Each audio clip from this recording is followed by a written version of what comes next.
Magandang umaga, ngayon po ay araw ng Miyerkules, July 10, 2024. Update po muli sa lagay ng panahon. Ayon sa Pag-asa, Intertropical Convergence Zone or ITCZ nakakaapekto sa Palawan, Visayas at Mindanao, habang easterlies nakakaapekto sa eastern section ng Luzon.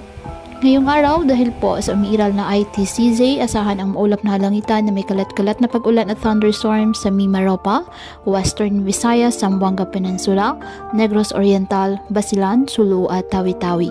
Ang nalalabing bahagi ng Visayas at Mindanao, bahagyang maulap hanggang sa maulap na halangitan with isolated rain showers or thunderstorms dahil pa rin po sa Intertropical Convergence Zone.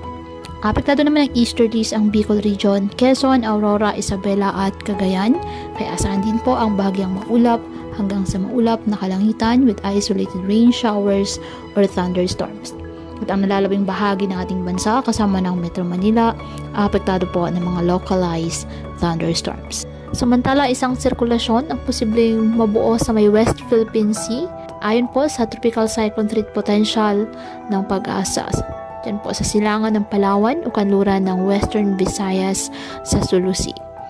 Ayon sa datos ng ibang models, posibleng maging ganap na sama ng panahon sa West Philippine Sea at dumiretso ng China at Vietnam.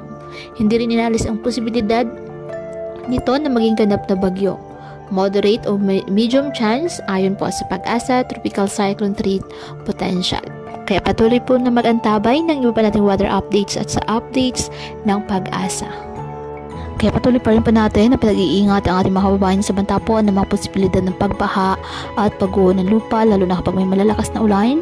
At ugaliin po na magdala palagi ng payong o hatan mo panangga sa ulan sa tuwing lalabas po ng ating mga tahanan. At yan po muna ang update sa lagay ng panahon ngayong araw. Muli patuloy po tayo na mag-ingat at palaging tandaan, God loves you. Stay safe and God bless.